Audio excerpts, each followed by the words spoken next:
महाभारत, ये नाम तो सबने सुना है। वो कथा जिसमें जीवन, युद्ध और सत्य तीनों ही जय की तलाश में भटकते हैं। लेकिन कितना अजीब है, जिसे हम महाभारत कहते हैं, उसका असली नाम महाभारत था ही नहीं। इसका असली नाम है जय संहिता। इस महान ग्रंथ के रचयिता थे ऋषि पराशर और देवी सत्यवती के पुत्र महर्षि कृष्णद्वैपायन, जिन्हें हम वेदव्यास के नाम से जानते हैं। वेदव्यास एक नाम नहीं, एक उपाधि, एक पद है। वह पद जो केवल वही पा सकता है जो जीवन, सत्य और ज्ञान के महासागर में डूब चुका हो। महर्षि व्यास ने ये कथा बोली थी और भगवान गणेश ने इसे लिखा था। गणेश जी की शर्त यह थी कि व्यास जी बिना रुके बोलेंगे और गणेश जी बिना रुके लिखेंगे। कहते हैं इसे लिखने में 3 साल का समय लगा था। वेदव्यास महाभारत के रचयिता ही नहीं, बल्कि उन घटनाओं के साक्षी भी थे। कहीं कोई ऐसा प्रसंग आता जहां भावनाएं भारी पड़ जाती, व्यास थोड़ी देर थम जाते। तब गणेश जी परिस्थिति समझकर अपनी कलम की नोक तोड़ देते, ताकि उनका लिखने का काम रुके नहीं। इतने बड़े ग्रंथ की कहानी, जहां हर चरित्र एक प्रश्न, हर घटना एक घाव और हर घाव के पीछे छिपा था एक श्राप। कहते हैं महाभारत घर में नहीं रखनी चाहिए, क्योंकि इससे लड़ाई झगड़े होते हैं। पर फिर एक सवाल उठता है, कितने ऐसे घर हैं जहां महाभारत नहीं है और फिर भी शांति नहीं है? असल में ये झगड़े किताब से नहीं होते, हमारे भीतर से होते हैं। महाभारत एक किताब नहीं, हमारे भीतर की चलती हुई लड़ाई है।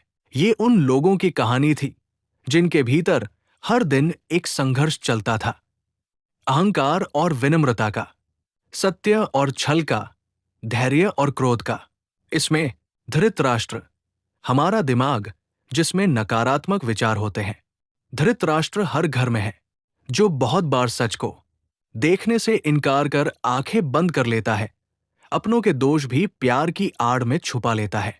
5 पांडव, हमारी 5 इंद्रियां, 5 सेंसेस, जो सही दिशा में चले तो जीवन संवरता है और बहक जाए तो जीवन बिखर जाता है। हमारी 5 इंद्रियां, जो कभी सत्य के लिए लड़ती है, कभी मोह में बिखर जाती है। द्रौपदी, हमारा उद्देश्य, हमारा लक्ष्य है, वो जुनून जो हमारी इंद्रियों को नियंत्रित करता है और हमें हमारी मंजिल तक ले जाता है। द्रौपदी वो लक्ष्य है जिसका अपमान होते ही हमारी आत्मा रो उठती है और उसमें जंग शुरू हो जाती है। कृष्ण हमें प्रेरणा देने वाले, हमें राहत दिखाने वाले हैं। हमारे जीवन में आने वाला वह प्रकाश है जो अंधेरे में भी हमारा हाथ थाम लेता है। वो मार्गदर्शक जो जरूरत पड़ने पर किसी न किसी रूप में हमारी जिंदगी में आता है। कर्ण, जो पांडवों का बड़ा भाई होते हुए भी कौरवों की तरफ था, वो हमारे अंदर का अहंकार और जिद है। बहुत बार हमें अपने अहंकार और जिद का पता होता है, फिर भी हम उसे नहीं छोड़ते। वो तो हम सबके भीतर बैठा है, अपनी प्रतिभा के बावजूद गलत संगत, गलत निर्णय और अहंकार की कैद में है। सच में महाभारत हर इंसान के अंदर हर दिन घटती है। महाभारत किताब नहीं, मनुष्य मन का आईना है। अब प्रश्न ये उठता है कि यदि धृतराष्ट्र और पांडु दोनों ही राजा कुरु के वंशज थे, फिर भी केवल धृतराष्ट्र के पुत्रों को ही कौरव, कुरु के वंशज क्यों कहा गया? क्या इसलिए कि वे अधिक थे? क्या इसलिए कि वे बड़े भाई के पुत्र थे?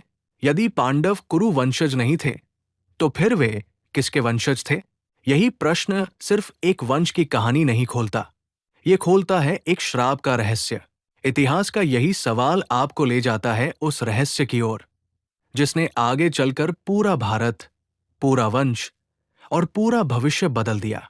जो सिर्फ इतिहास नहीं, एक चेतावनी है कि जब सत्य छुपाया जाता है, अहंकार पाला जाता है और न्याय की नींव कमजोर होती है, तब श्राप सिर्फ एक व्यक्ति को नहीं, पूरे वंश को निगल लेते हैं। तो अब आगे बढ़ते हैं। कुरु वंश के श्राप।